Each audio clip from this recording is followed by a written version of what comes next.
حياة пристройка да, то это охота, кеха там халадига, хамдатыгичи, халдали ахтали, вошта год хотушвага. О прежнем доме Холухоевых теперь напоминает только часть разрушенной стены. Впрочем, трещины и осевший фундамент стали последствиями строительства коллектора 3 года назад для многих жителей улицы Цароева. Дом Вахи Холухоева пришлось сносить, а семье переехать в эту маленькую пристройку. Этот вопрос не раз рассматривался властями и теперь снова поднимается на сходе жителей. Причем даже не Вахой, а его односельчанами. Проблема, как оказалось, уже решается на уровне главы региона. Семье собирается построить новый дом. Уже вырыли траншеи, привезли арматуру, готовится залить бетон.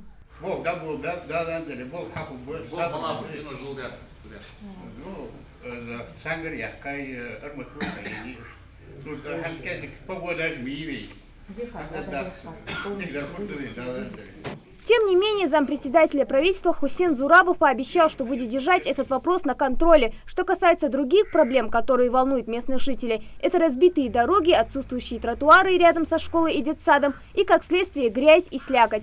Одна из самых проблемных улиц – Искилорса.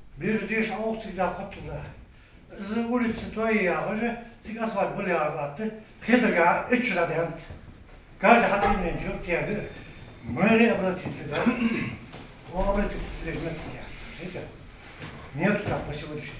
Сливы акции. Дождя.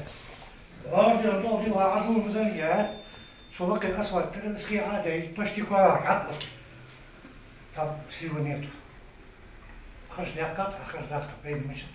Еще один злободневный вопрос для местных жителей – нехватка мест в детском саду. В Альтиево, кстати, только одно дошкольное учреждение, рассчитанное на 220 мест. И сам Альсагов сетует, пока дожидаешься очереди в сад, детям пора сесть за школьную скамью. В то время как большинство воспитанников местного детского сада – это дети из других сельских поселений. На этот вопрос отвечает начальник Назрановского управления образования. Родители становятся на учет, ставят своих детей в эту электронную очередь.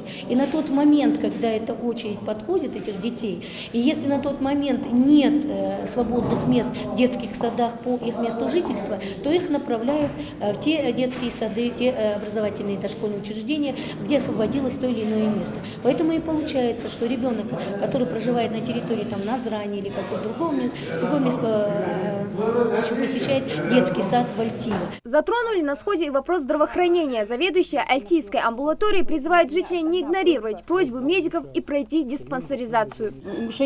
Уровень туберкулеза повысился, особенно в этом году, поэтому просьба, нам необходимо провести всех 100% населения через флюоромашину. Мы письмо уже написали администрации. Вот с 19 числа флюоромобиль будет работать в селе. Итоги проведенной работы за 2017 подвел новый глава местной администрации. В прошлом году провели освещение и ямочный ремонт на нескольких улицах. Продолжается работа и по замене газопровода. Большое внимание в Альтиевском округе уделили и вопросу экологии. Не раз проводились масштабные субботники. Но проблем в Альтиево, как оказалось, меньше не стало. Самая основная проблема у нас насчет мусора. Люди выходят, ставят пакеты и умудряются ставить не возле своих ворот. Сегодня были озвучены проблемы по тротуарам, по дорогам, также по водопроводу. Мы выедем, создадим комиссию, посмотрим, как там обстоят эти дела и решим эту проблему. А все озвученные жителями вопросы Магомед Саид Мальсагов берет на заметку. Руководителю местной администрации еще предстоит влиться в работу на новой должности. Вопросов, стоящих перед местными властями, много, но задач еще больше. В перспективе и строительство новой школы и небольшого парка. Правда, в ответ требуется и желание самих жителей благоустроить родной округ. Начать стоит с элементарного. Не оставлять мусор, где попало, и не копить долги за коммунальные услуги. Хади Добрива, Магомед Урусханов, Новости 24.